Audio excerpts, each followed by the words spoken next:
Vale, pregunta rápida antes de arrancar el DeLorean. ¿Qué película convirtió los viajes en el tiempo en un rompecabezas emocional? ¿Qué película los convirtió en aventura? ¿Y cuál los convirtió en pura locura? Eso no lo sabe la gente, claro. Si no lo sabes, súbete conmigo al DeLorean. Si lo sabes, quizás seas yo en el futuro. No me lo creo. Estamos de vuelta. Hemos repostado con plutonio 98, comprado snacks para el camino y Maya lleva el cinturón puesto, más o menos. En el capítulo anterior hicimos un viajecito con los orígenes del viaje en el tiempo en el cine. Sí. Desde Scrooge visitado por fantasmas con horario flexible a prismáticos mágicos, yankees desubicados en Camelot, futuros diseñados por gente que claramente no imagina un smartphone, finales sorpresa en aeropuertos y simios muy enfadados enterrando monumentos en la playa. What are you talking about? ¿Cómo? ¿Que no sabes de qué te hablo? Pues mira la descripción, te he dejado el enlace al episodio anterior. ¿Really? Really. Luego vuelves. Thank you. De nada. Pero si pensabas que con esto bastaba, amigo, apenas le hemos hecho el rodaje al DeLorean. Hoy reanudamos el viaje justo donde lo dejamos, los años 70, década en la que hicimos un breve repaso a la saga de los simios, la primera gran odisea temporal del cine moderno.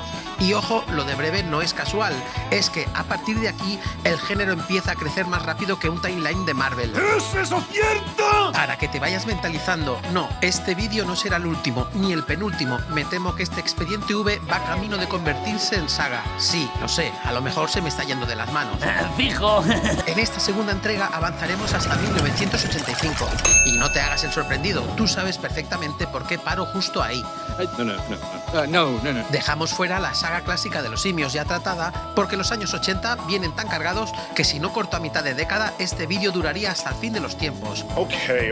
Así que ajusta el reloj y cierra la puerta del DeLorean, que arrancamos la segunda parte de Expediente V, lo que faltaba. Prepárate, porque aquí es donde el género empieza a ponerse guaper, ya que solo en los 80 hubieron más títulos que luces LED en el PC gamer de tu primo.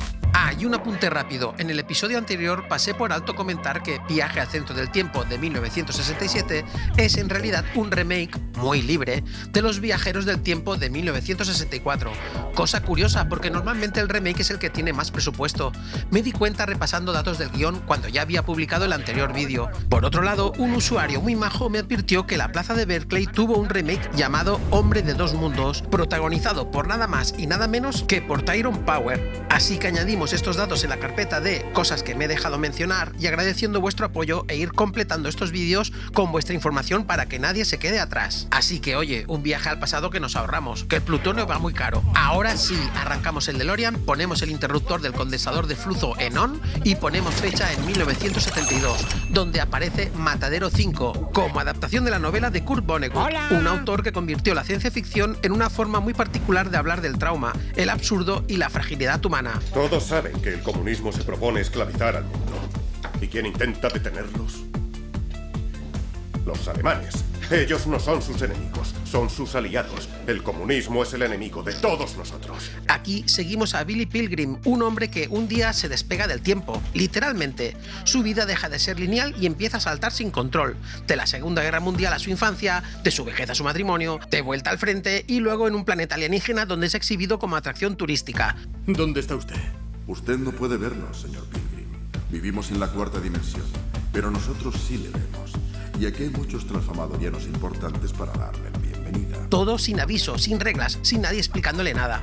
Es uno de los primeros grandes ejemplos cinematográficos de viajes temporales involuntarios, de tiempo como estructura rota y de protagonista atrapado en su propia biografía sin poder elegir qué recordar. Me he quedado descolgado en el tiempo. Salto adelante y atrás en mi vida.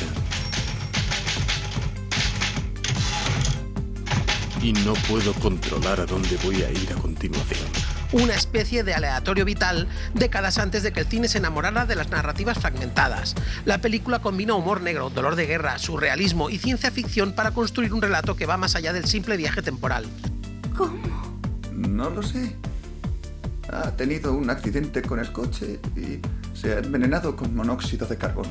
Es una reflexión sobre el trauma, la memoria y el sentido de la vida, contada con un estilo que influiría a montones de cineastas posteriores. Me gustaría pedirles, sé que tenemos religiones distintas, pero Todos somos americanos. Es una pieza clave del género, tan influyente como extraña, que demuestra que los años 70 empezaban a trabajar el tiempo no solo como un mecanismo narrativo, sino como una forma de entender o intentar entender la mente humana. Después de estos viajes mentales, fractales y emocionalmente devastadores que proponían Marker, Resnais y Vonnegut, el género de los viajes en el tiempo podría haber seguido explorando la psicología, el existencialismo y las crisis personales, pero no. Verá, entra al fondo. Quieren aparearse ya, por favor. La década nos había propuesto jugar con la memoria, con el trauma, con simios cabreados y líneas temporales rotas, pero no quería marcharse sin poner toda la carne en el asador.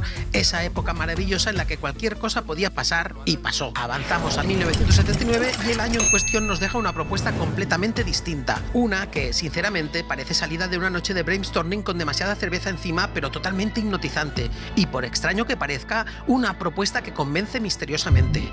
Llega Los pasajeros del tiempo, conocida en LATAM como El tiempo después del tiempo, y su premisa es tan loca y a la vez tan buena que dan ganas de aplaudir solo por existir. Herbert George Wells, sí, el mismo que escribió la novela en 1895, persigue a Jack el Destripador en el futuro.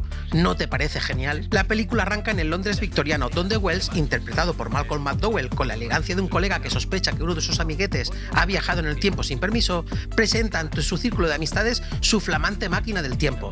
Caballeros, hablo de un viaje a través del tiempo, en una máquina construida para este propósito.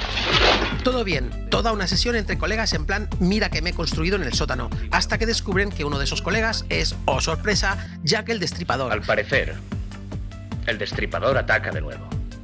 Con su permiso, señor. Desde luego. Interpretado por David Warner, que ha subido de nivel después de Mayordomo Gorila en Titanic y que en esta ocasión está en modo Javier Bardem. No conocerá por casualidad a un hombre que se llama Wells, ¿verdad? Jack huye con la máquina a 1979. Por cierto, quedaros con esta fecha de huida, 5 de noviembre, porque saldrá más adelante en uno de mis delirios conspiracio-casualidades. Me llamo H.G. Wells. Vine aquí en la máquina del tiempo que yo mismo construí. Estoy persiguiendo a Jack el Destripador, que escapó al futuro en mi máquina. Donde descubre que el futuro es básicamente un resort diseñado para psicópatas. Anonimato, ciudades enormes, gente que no mira por dónde anda, vamos, Disneylandia para un asesino. Wells, horrorizado en plan... He soltado un maníaco homicida en Utopía. Lo sigue, pero no solo a 1979, sino a San Francisco. 2 viajes por el precio de uno. California. Claro. 8 horas de diferencia. Aquí empieza un choque cultural tan divertido como inteligente. Wells viendo coches, hamburguesas, feminismo, televisión, intentando procesarlo todo sin que le dé un aneurisma. Fry son patatas fritas. Además, la película añade un romance con Mary Steenburgen, la única actriz que ha viajado en el tiempo 2 veces. Una para ir al pasado... Arranca. Y otra para ir al futuro. Te presento a mi familia.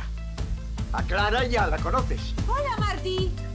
Madame. Que funciona sorprendentemente bien, convirtiendo un thriller temporal en una aventura con corazón, entretenida y choque social. Los pasajeros del tiempo es ligera, ingeniosa, muy bien escrita y un ejemplo perfecto de cómo jugar con el viaje temporal desde la aventura clásica sin perder ni el humor ni la mala leche.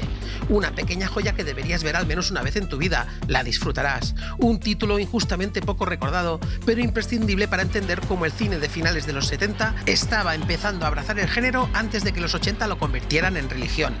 Y tras ver a Herbert George Wells persiguiendo a Jack el Destripador por una San Francisco que parecía diseñada a medida para psicópatas con agenda libre, el cine de 1979 parece decirnos una cosa muy clara. Vale, ya hemos jugado bastante con la paradoja, el choque cultural y el thriller elegante. Ahora vamos a divertirnos, porque ese mismo año el viaje en el tiempo decide quitarse el traje victoriano, guardar la máquina con palancas en el trastero y mirar directamente al futuro con una sonrisa en la cara. Nada de detectives temporales ni dilemas morales complejos. Esta vez el plan es mucho más sencillo. Te duermes y cuando despiertas han pasado 500 años. ¡Bienvenido al mundo del futuro! De nuevo tenemos el concepto de Futurama mucho antes de lo que creíamos. Y así, casi sin darnos cuenta, pasamos del viaje temporal ingenioso y adulto de los pasajeros del tiempo a una propuesta que abraza sin complejos la aventura pulp, la ciencia ficción luminosa y el futuro como parque de atracciones. Hay que hacer una parada obligatoria en un título que, aunque muchos recuerdan como serie de televisión, nació como película de cine. Porque sí.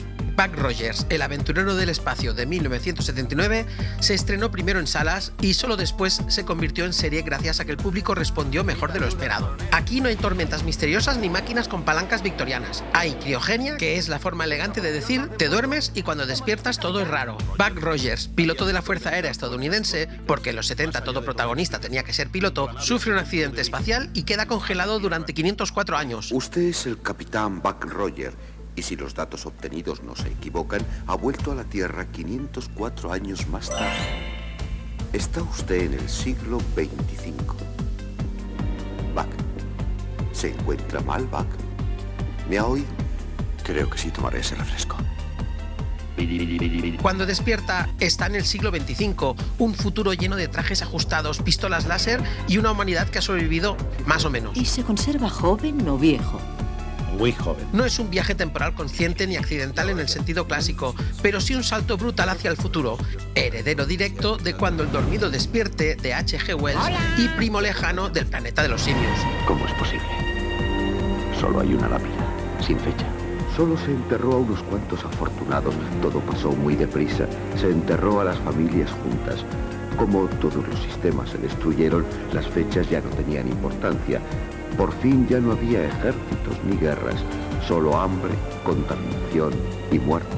Mismo concepto, distinto tono. Aquí no hay angustia existencial, hay aventura pulp. Buck se convierte rápidamente en el héroe perfecto para ese nuevo mundo, carismático, valiente y con la capacidad de adaptarse al futuro como si cambiar de siglo fuera solo un problema de vestuario. ¿Por qué no nos vamos todos juntos? Usted vaya primero. Nosotros llegaremos dentro de unos días. No me vayan a dar plantón, ¿eh? Lo importante de Buck Rogers, el aventurero del espacio, no es tanto su complejidad narrativa como su función histórica dentro del género. Es uno de los primeros ejemplos claros de cómo el cine empieza a tratar el futuro como parque de atracciones, anticipando el tono escapista que dominaría gran parte de los años 80. Es escandaloso. ¿Y qué pasa si chocamos? Que automáticamente somos marido y mujer. Si los 70 habían jugado con el trauma, la memoria y los dilemas morales del tiempo, Buck Rogers llega para decir: vale, muy bien todo eso, pero ¿y si viajamos al futuro para pasarlo bien? Y eso es toda una declaración de intenciones. Una declaración que duró más bien poco porque ese mismo año, mientras unos miraban al siglo XXV con pistolas láser de manera despreocupada, otros decidieron mirar al pasado y hacerlo con tanques. Del espacio al Japón feudal, del entretenimiento pulp al choque brutal entre tecnología y tradición. Cogemos el DeLorean y de Estados Unidos nos vamos a Japón sin tocar el cuadro temporal, ya que ese mismo año el cine nipón haría otra declaración muy distinta pero que se convertiría en mantra. Vale, ya está bien de pilotos durmiendo siestas, simios cabreados y Wells haciendo de detective. Vamos a poner ametralladoras. De pronto Japón suelta uno de los giros más inesperados del género, porque si Estados Unidos exploraba el futuro desde la aventura pulp espacial y Jack el Destripador, Japón decidió explorar el pasado desde la violencia, el honor y los tanques que nunca deberían haber llegado al siglo XVI. El cine nipón decidió añadir tanques, helicópteros, samuráis y viajes temporales por tormentas misteriosas, porque es más barato de filmar que una máquina del tiempo estilo victoriano. Alguien muy listo dijo: aquí hay que meter samuráis, tanques, un par de rayos psicodélicos y mucha imaginación.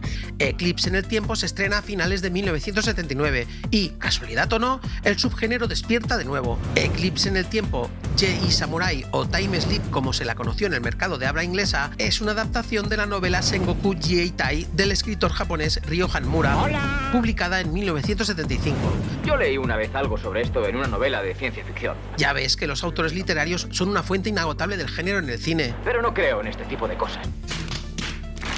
Pues yo sí que creo. Sí. En Eclipse en el tiempo, un escuadrón del Ejército de Autodefensa de Japón es transportado por una tormenta al Japón feudal del siglo XVI. Hemos entrado en el túnel del tiempo. No hay ninguna duda. ¿El túnel del tiempo? No digas tonterías. ¿Qué significa eso? Significa que hemos sido arrastrados por una corriente magnética o lo que sea. Tonterías. Así pues, hemos aparecido en el siglo XVI. Allí, el mayor Iba, interpretado por el gran Sonny Chiba, intenta sobrevivir y aprovechar la situación aliándose con un daimyo para conquistar el país. Después de la batalla, nos reuniremos en Kioto. Y desde allí juntos dirigiremos el imperio. Pero las tensiones entre sus hombres, la falta de recursos y el choque entre tecnología moderna y tradición los llevan a un final trágico y violento, demostrando que el pasado no puede cambiarse con las armas del futuro. ¡Arqueros! ¡Adelante y en posición! ¡Quietos todos!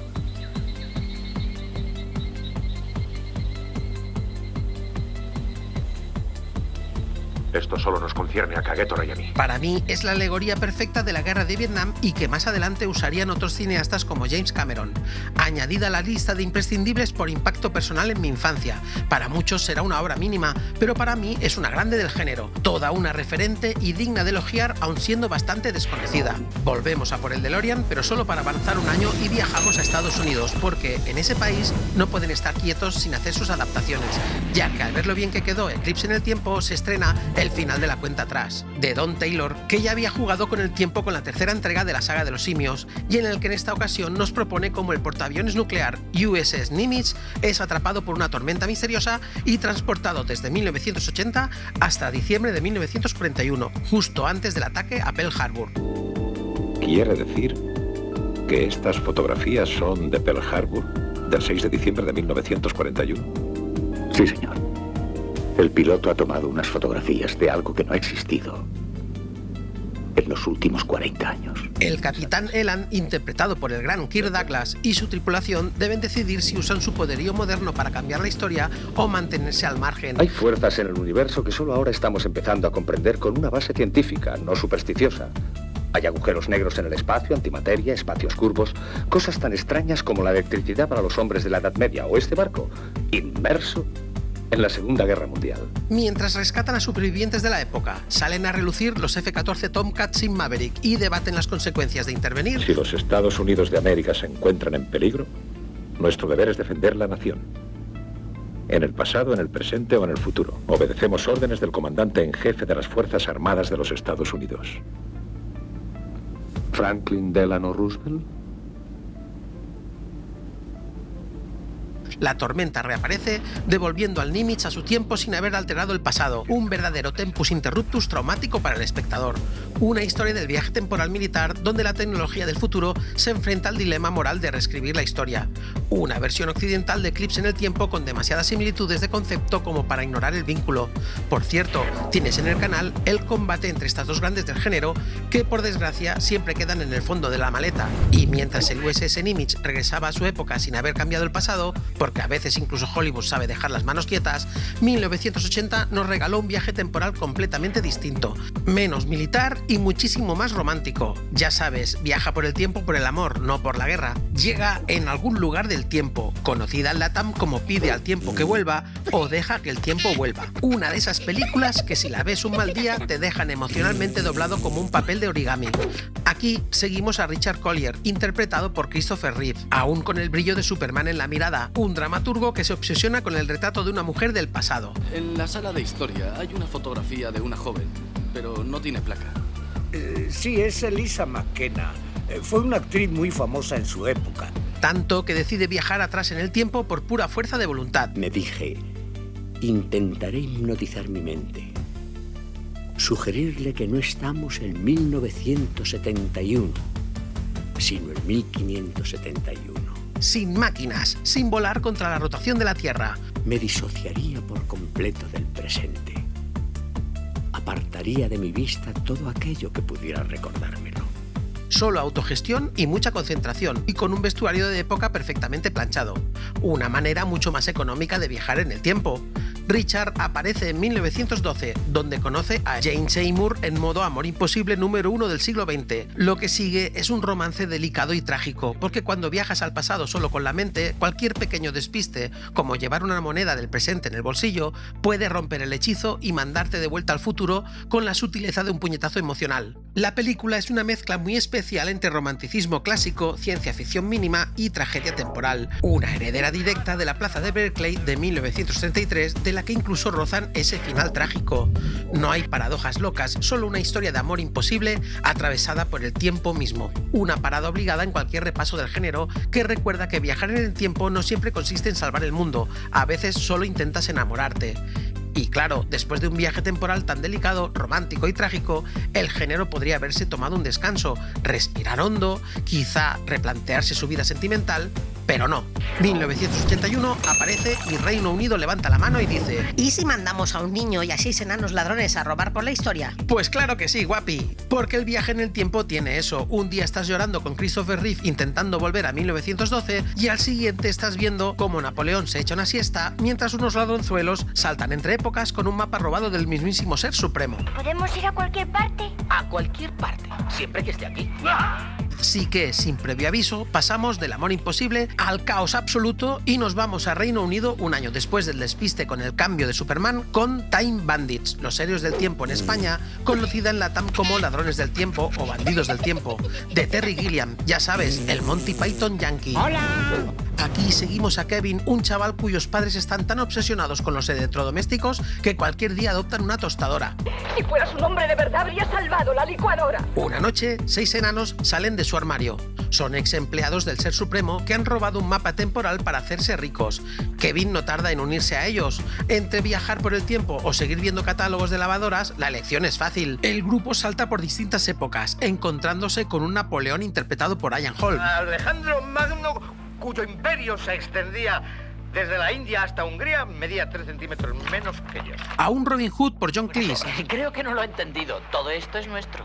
¿Lo hemos robado? Oh, sí, ya lo sé, pero créame, los pobres no solamente quedarán encantados, sino que serán mucho menos pobres. ¿No es cierto, Redgrave? ¿Qué ha dicho? Ha dicho sí, sobre todo ahora en la vida. Perfecto. O Agamenón por Sean Connery. Y además, desde hoy y para siempre, se convertirá en mi hijo y heredero del trono de Micenas. Mientras el mal, interpretado por David Warner, que solo hace que subir de nivel desde mayordomo en Titanic, pasando por Jack el Destripador, y finalmente el mal absoluto intentando robarles el mapa. Y cuando domine las computadoras, yo me convertiré en el Ser Supremo. A Dios no le interesa la tecnología. No ha pensado en el potencial de los microprocesadores de silicio. Todo acaba en un caos monumental cuando aparece el Ser Supremo para poner orden como si fuese el jefe regresando de vacaciones y encontrando la oficina ardiendo. Limpiad todo esto, enseguida. Sí, lo que vos mandéis, señor. Sí, señor. Y de vuelta en casa, Kevin descubre que el mal puede esconderse incluso en un electrodoméstico. ¡Mamá! ¡Papá! ¡Es el mal! ¡No lo toquéis! Gilliam guiñando el ojo una vez más. Una aventura caótica, surrealista y 100% Monty Python. Más fantasía que ciencia ficción, sí, pero su viaje temporal le sirve para satirizar la avaricia y el consumismo. Un clásico que demuestra que el tiempo también puede ser absurdo. Gracias, muchísimas gracias. Qué gentuza. Y si pensabas que 6 enanos atravesando agujeros temporales mientras Robin Hood les roba sus propios robos era lo más loco que veríamos en este tramo, es que no conoces realmente la década de los 80, porque eran capaces de mucho más. Cogemos de nuevo el DeLorean y viajamos a Estados Unidos, porque un año más tarde llega una película que responde a una pregunta que absolutamente nadie había formulado, pero que Hollywood decidió que merecía respuesta. ¿Qué pasaría si un piloto de motocross viaja en el tiempo y aterriza en el lejano oeste? Pues pasa que alguien con poco sentido del ridículo se levanta y dice: aguántame el cubata, y se estrena El jinete del tiempo, Time Rider, la aventura de Lyle Swan, donde nuestro protagonista, Lyle, un piloto que se ha escapado de la serie V en moto, se mete sin querer en un experimento militar y atraviesa un portal temporal que lo deja en pleno 1877. Por cierto, ¿te has fijado en la fecha de viaje? ¿Pero qué pasa con noviembre? Dios mío. No es lo mismo que ver el DeLorean de Regreso al Futuro 3, pero sí que llegó antes. Y claro, imagínate la escena, una moto roja rugiendo por el desierto ante la mirada atónita de los vaqueros, bandidos y buena gente de pueblo que no tienen ni idea de qué demonios es ese caballo metálico con demonio dentro. ¿De dónde ha salido? ¡Vosotros! ¿Qué demonios?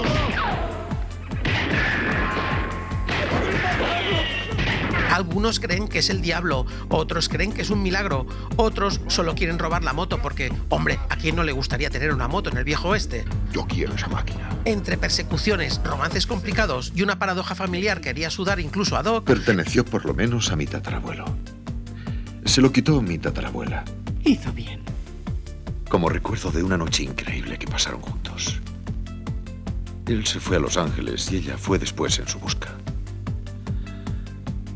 Pero nunca lo encontró. El jinete del tiempo es exactamente lo que promete. Una aventura gamberra, ligera, muy divertida y tremendamente ochentera. No aporta demasiado al género, pero sí demuestra que en los 80 absolutamente cualquier cosa podía convertirse en un viaje temporal si había presupuesto para gasolina, un portal extraño y un protagonista dispuesto a gritar «Dios mío, esto es una locura». Avanzamos un par de años y volvemos al terreno militar científico porque en 1984 el género decide desempolvar uno de los mitos más persistentes de la ufología moderna, el experimento Filadelfia, esa historia que asegura que en 1943 la Marina de los Estados Unidos consiguió volver un barco invisible y de paso abrir un bucle temporal. Así nace la película El experimento Filadelfia, protagonizada por Michael Paré. Aquí seguimos a dos marineros, David y Jim, que durante una prueba militar acaban lanzados desde 1943 hasta los años 80. ¿Qué día es? ¿Qué día? 17 de abril. ¿De qué año? ¿Estás loco? De 1984. Nada complicado, solo se caen por un bucle temporal. Un par de tipos desorientados intentando entender qué demonios ha pasado mientras una grieta espaciotemporal amenaza con tragarse medio planeta. ¿Cómo pudo ocurrir? No lo sabemos. Pero estarán relacionados con los campos electromagnéticos de dos experimentos, uno en el 43 y otro ahora entrecruzados. Se creó un vórtice, un agujero en el continuo espacio-tiempo y usted fue absorbido. La premisa juega con esa mezcla tan ochentera de conspiración militar, ciencia que no se entiende pero suena muy peligrosa y una carrera contrarreloj para cerrar un agujero que, sinceramente, parece un portal hecho con efectos especiales de la época, pero le coges cariño igual. Entre huidas, militares que siempre llegan tarde y científicos que no deberían tocar nada, la película se convierte en un thriller temporal modesto, pero muy eficaz. Su cuerpo tiende a regresar. Mientras el agujero esté abierto, seguirá deteriorándose hasta que vuelva a 1943. Serie B ochentera, que es como decir café cafeinado, construida sobre uno de los mitos más jugosos del imaginario estadounidense. Capitán Robertson. Es el guardacostas. Dicen que el Eldridge ha desaparecido. Claro, así es, no aparece en el radar.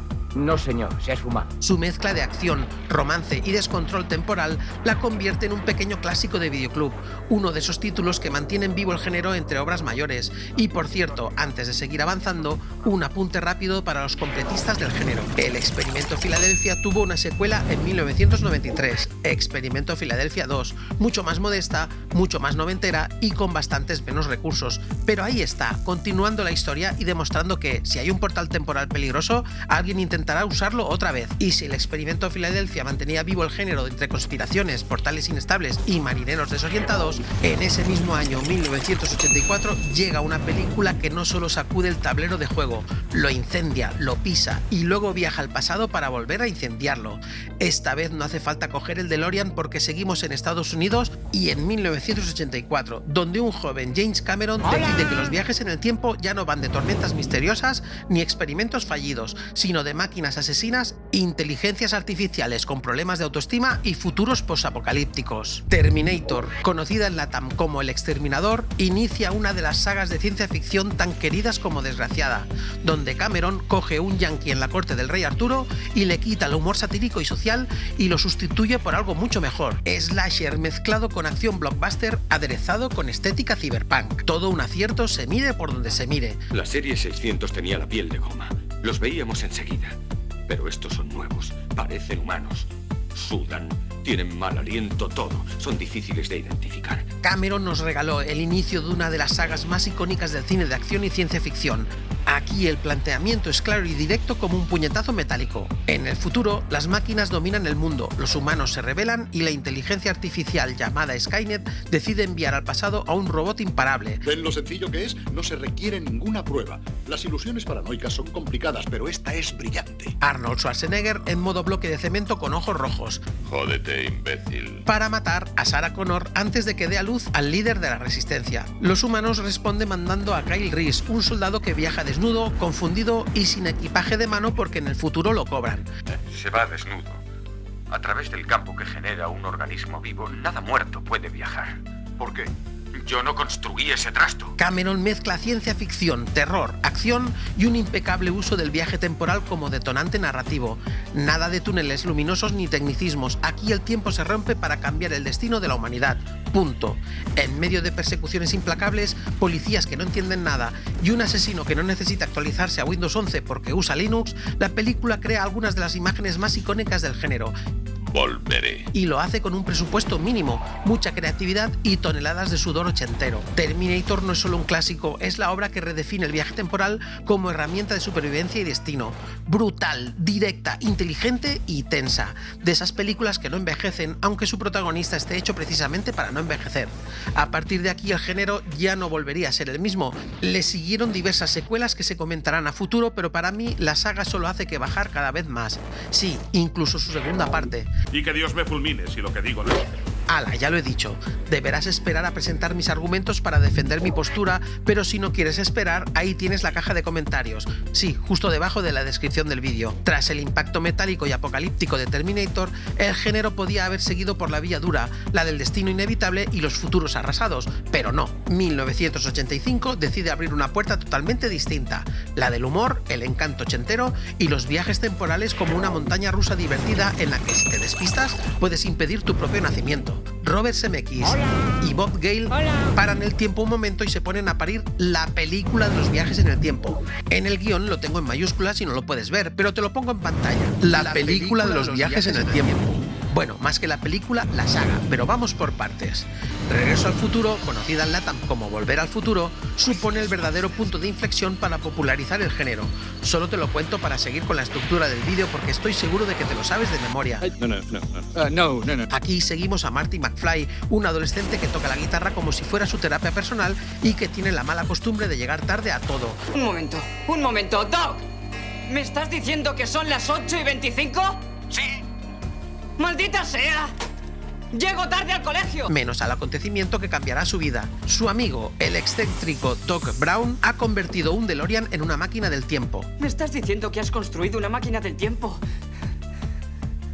con un DeLorean? Yo creo que si vas a construir una máquina del tiempo en un coche, ¿por qué no hacerlo con clase? Con puertas de ala de gaviota, acero inoxidable y una personalidad propia que haría llorar de emoción a cualquier amante del motor. El DeLorean DMC-12. Esa preciosidad que me compraré en cuanto monetice el vídeo como para comprarlo. El coche de mis sueños. El vehículo con un vínculo irrompible entre McFly y Doc. No se pueden nombrar por separado. Pruébalo. Marty, Doc, DeLorean. ¿Lo ves? No se puede. Por accidente, o más bien por supervivencia, Marty viaja a 1955. Por cierto, ¿te acuerdas de la fecha de salto de la máquina de Wells de los pasajeros del tiempo? Esta es una fecha memorable en la historia de la ciencia. El 5 de noviembre de 1955. Mira que hay fechas, ¿eh? En fin, Marty rompe sin querer el romance de sus padres adolescentes, poniendo en riesgo su existencia. Lo típico, ayudas a tu amigo científico a documentar un experimento, salvas a tu padre de un atropello y de repente tu madre se enamora de ti. Es Levis Strauss.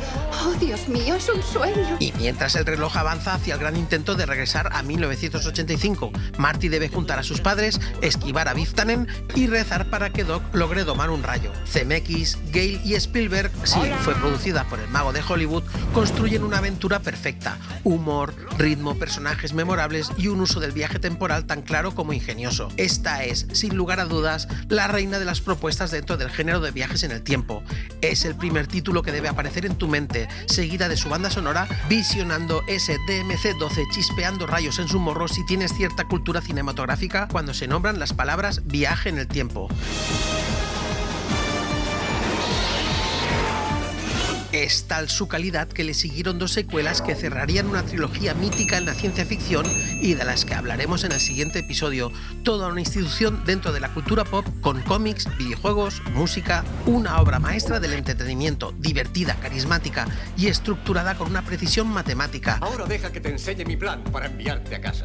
No he tenido tiempo para construir la escala ni pintar la maqueta, perdona. Está bien. Gracias. La película que enseñó al mundo que viajar en el tiempo no solo podía ser fascinante o aterrador, también podía ser increíblemente divertido. Un clásico absoluto que definió los 80 y marcó para siempre el género. Y ahora sí, dejamos aparcado de nuevo el DeLorean de esta breve historia de los viajes en el tiempo en el cine. Las líneas temporales son caprichosas y parece que este repaso del género necesita más de 2 vídeos, así que lo vamos a dejar aquí, justo en 1985, donde tengo que repostar el DeLorean, revisar presión de los neumáticos y testear el condensador de flujo o de flujo, nunca sé cuál es la nomenclatura correcta, y en la tercera parte seguiremos avanzando desde esta prolífera década y explorando todas esas joyas, rarezas y locuras temporales temporales que vinieron después. Si se me ha escapado alguna película en este tramo del recorrido, ya sabes, déjamelo en los comentarios y la metemos en la siguiente línea temporal. Hoy tampoco os voy a pedir que os suscribáis ni le deis a me gusta, ni siquiera al hype, porque mi perra ha vuelto del futuro para decirme no sé qué sobre los perros dominando la Tierra. Esto quizás lo haga en el próximo vídeo. Vaya, ¿por qué tienes un ojo rojo? ¿Que dónde está Sarah Connor? Y yo qué sé. Creo que eso es todo. Gracias. Gracias a ti. Nos veremos dentro de unos 30 años.